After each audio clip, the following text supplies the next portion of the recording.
हमारे देश में एक ही राज्य है जो भाजपा के गिरफ्त में नहीं आ रहा, कंट्रोल में नहीं आ रहा।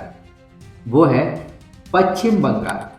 क्या बंगाल में भाजपा के उभार से ममता क्या और ज्यादा मजबूत होकर बाहर निकली है? ममता बनर्जी एक ऐसी लीडर है जो अभी भाजपा के गिरफ्त में नहीं आ रही है। बंगाल में राजनीतिक शक्तियों का संतुलन जो है ना बदलकर दो पार्टियों की प्रतियोगिता का हो गया।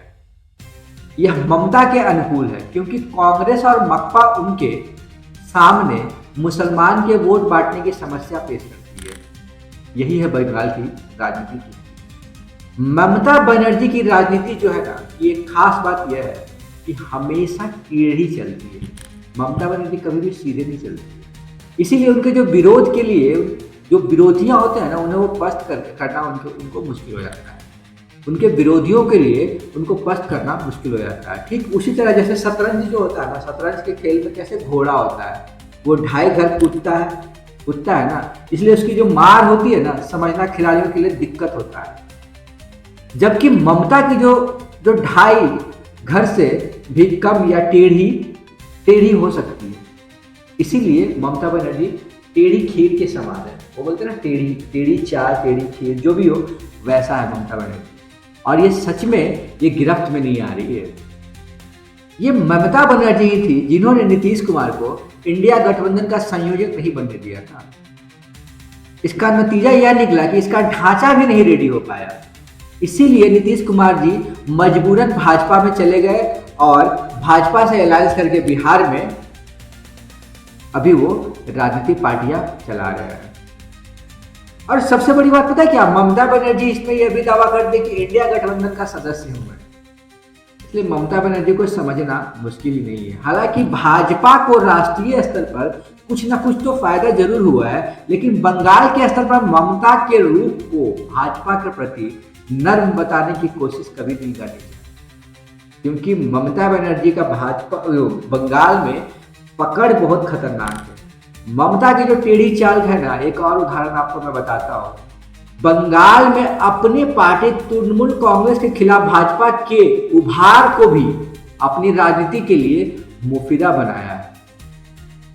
जब भाजपा ने ममता बनर्जी पर मुसलमानों के तुष्टीकरण का आरोप लगाकर हिंदुओं के प्रति प्रतिकूलक गोलबंदी के आधार पर बंगाल में बढ़ना शुरू किया, तो ममता ने सब परेशान होने के बजाय अपना राजनीतिक मौका, मतलब भाजपा को पता क्या, मैं एक चीज देखा हूं, भाजपा के बढ़ने का मतलब उनके राज्य के पुराने दोस्त दलों माकपा और कांग्रेस के प्रभाव का सिकुड़ना भी था।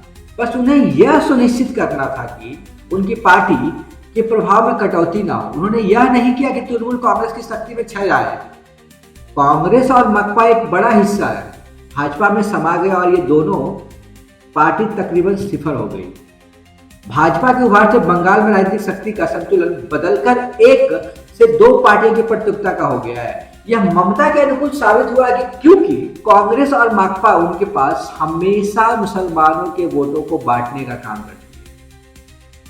जैसे ही ममता बनर्जी का एक चीज मैं देखा हूं, जैसे ही ममता बनर्जी के विरोधी में कोई भी खड़ा होता है, ये अपनी चाल चलना शुरू करती है। बंगाल में 27% मुसलमानों के जो वोट है एकदम पक्के हैं। इसलिए भाजपा को वहां पे जो है ना, भाजपा अगर चाहे सत्ता में आने ममता को हराए तो बहुत मुश्किल है। जैसे हम 2019 के लोकसभा चुनाव में बंगाल में भाजपा का बेहतर प्रदर्शन को उसको उम्मीद थी उसको, लेकिन मिला क्या?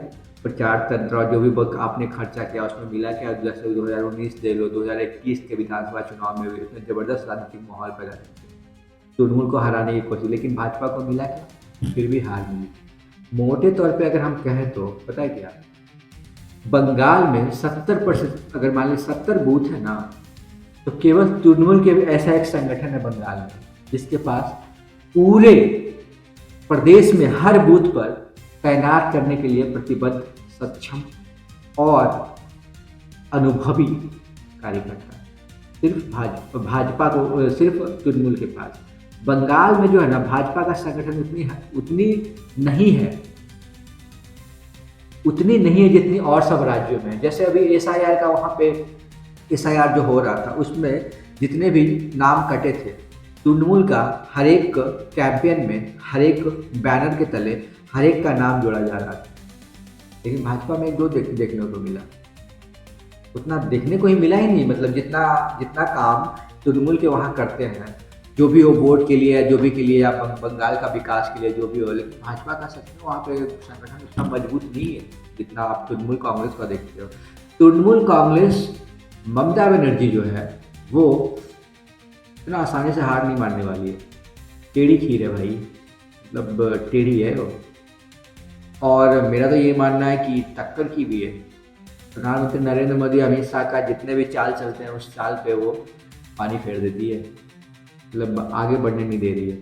देखते हैं विधानसभा चुनाव होना है, क्या होता है उसमें। बट मेरा ये मानना है ममता बनर्जी को हल्के में लेना। ये बिहार का इलेक्शन नहीं है, ये यूपी का इलेक्शन नहीं है, ये महाराष्ट्र का इलेक्शन नहीं है। बंगाल एक तरफ, पूरा देश एक तरफ, ऐसी है वो ममता बनर्जी। किसी से भी भिड़ जाएगी, कोर्ट के जज से तो समझती नहीं है।